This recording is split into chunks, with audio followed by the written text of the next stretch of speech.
세계는 지금 코로나 대유행과 경제 침체에 더해 이상기후까지 일찍이 겪어보지 못한 삼중고에 처해 있습니다. 그런 가운데 정부는 국민과 함께 방역에서는 모범, 경제에서는 선방이라는 평가를 받으며 위기를 헤쳐가고 있고 집중호우로부터 국민의 안전과 재산을 보호하기 위해 총력을 기울이고 있습니다. 정부는 국민의 생명과 안전, 경제와 민생을 지키는데 작은 소홀함도 없도록 최선을 다하겠습니다. 더욱 겸손하게 자세를 가다듬고 부족한 부분을 되돌아보면서 무한 책임의 자세로 국정에 임하겠습니다. 국민들께서도 위기 극복에 함께 마음을 모아주시기 바랍니다. 50일이 넘는 사상 최장기간의 장마에 기록적인 폭우가 이어지면서 전국적으로 큰 피해가 발생하고 있습니다. 특히 많은 인명피해가 발생한 것이 무엇보다 가슴 아프고 송구스럽습니다. 희생되신 분들과 가족들께 다시 한번 깊은 위로의 말씀을 드립니다. 장마는 막바지에 이르렀지만 이번에는 태풍이 북상하고 있습니다. 대비태세를 더욱 철저히 하여 피해 방지에 만전을 기해 주기 바랍니다.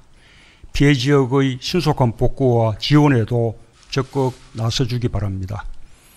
이미 특별재난지역으로 선포한 7개 시군뿐 아니라 늘어난 피해 지역을 추가 선포하는데 속도를 내주기 바랍니다.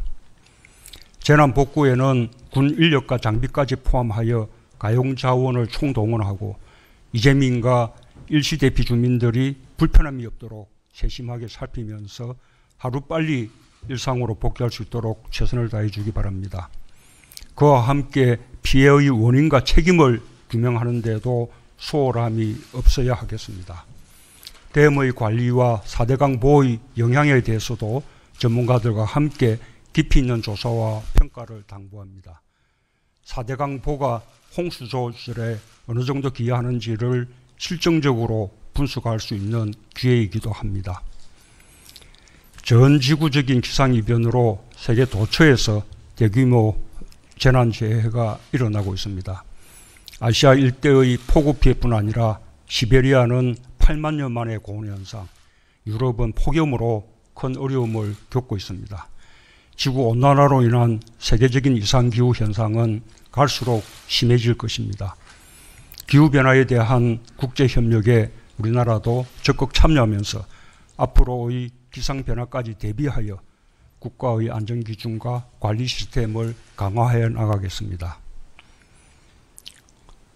주택 문제가 당면한 최고의 민생과제가 되었습니다. 되풀이되는 주택시장의 불안에 대해 정부 여당은 시장의 예상을 뛰어넘는 전방위적이며 전례 없는 수준의 대책을 마련했고 국회 입법까지 모두 마쳤습니다. 이제 정부가 책임지고 주거의 정의를 실현해 나가겠습니다. 실수요자는 확실히 보호하고 투기는 반드시 근절시키겠다는 것이 확고부동한 원칙입니다. 이에 따라 불로소득 환수와 대출 규제 강화로 투기 수요를 차단하고 주택 공급 물량을 최대한 확보하는 것과 함께 세입자 보호 대책까지 포함하여 4대 방향의 정책 패키지를 마련하였습니다. 주택, 주거 정책의 종합판이라고 할 수 있습니다. 첫째, 불로소득을 환수하는 세제 개혁으로 투기 수요를 차단하는 장치를 마련했습니다. 시세 차익을 노린 다주택자와 법인의 주택 보유 부담을 높이고 단기 투자 이익에 대한 과세 강화로 투기 수요를 억제하는 조치입니다. 부동산 투기의 시대를 끝내겠다는 강력한 의지입니다. 둘째, 주택시장으로 투기자금 유입을 막아 과열을 방지하는 조치를 취했습니다. 주택대출 규제를 강화하고 이른바 갭 투자를 차단하여 가격 불안 요인을 제거했습니다. 이는 가계와 금융의 건전성을 확보하고 과잉 유동성을 생산적인 부분으로 유인하기 위한 것이기도 합니다. 셋째, 실수요자들을 위한 획기적인 공급 대책을 마련하였습니다. 군 골프장, 요지의 공공기관 부지 등 신규 택지 발굴과 3기 신도시 용적률 상향, 공공참여형 고밀도 재건축 등으로 무주택자, 신혼부부와 청년 등 실수요자들에게 내 집 마련의 기회를 대폭 늘렸습니다. 그와 함께 공공분양주택에 대해 지분적립형 제도를 도입하여 무주택자의 주택 구입 부담을 최대한 줄여 나가겠습니다. 넷째, 임차인의 권리를 대폭 강화하였습니다. 계약 갱신 기간을 2년에서 추가 2년을 더 늘리고 전월세 상한제를 도입하는 등 주택임대차 보호법이 제정된 지 40년 만에 획기적 변화를 이루었습니다. 임대인과 임차인 간의 기울어진 관계를 개선하여 서로 합리적으로 계약할 수 있도록 하자는 것입니다. 정부는 새 제도를 조속히 안착시켜 임대인과 임차인의 권리가 조화를 이룰 수 있도록 최선을 다하겠습니다. 이와 같은 종합대책의 효과가 서서히 나타나고 있습니다. 과열 현상을 빚던 주택시장이 안정화되고 집값 상승세가 진정되는 양상을 보기 시작했습니다. 앞으로 대책의 효과가 본격화되면 이런 추세가 더욱 가속화되리라 기대합니다. 주택을 시장에만 맡겨두지 않고 세제를 강화하며 정부가 적극적으로 개입하는 것은 전 세계의 일반적 현상입니다. 이번 대책으로 보유세 부담을 높였지만 다른 선진국에 비해서는 아직도 낮은 편입니다. 우리나라의 보유세 실효세율은 OECD 평균의 절반 수준에 머물러 있습니다. 임차인 보호에서도 주요국에 비하면 한참 부족한 수준입니다.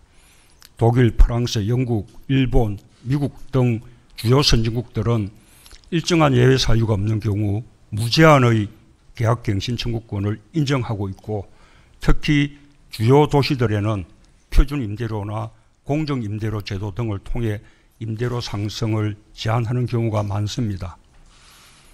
우리도 주택을 투기의 대상이 아니라 주거 복지의 대상으로 변화시켜 가야 합니다. 하지만 이번에 제도가 적지 않게 변화되면서 국민들께서 불안이 크신 것을 잘 알고 있습니다.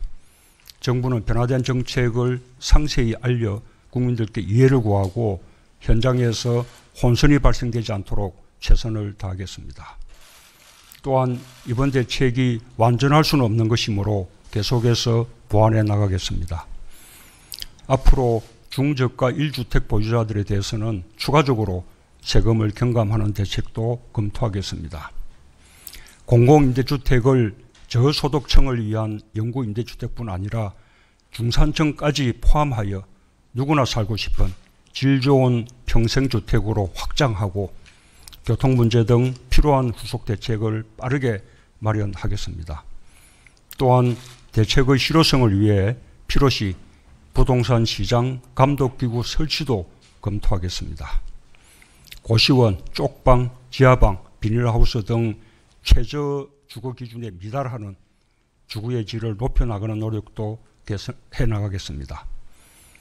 정치권과 언론에도 협조를 당부드립니다.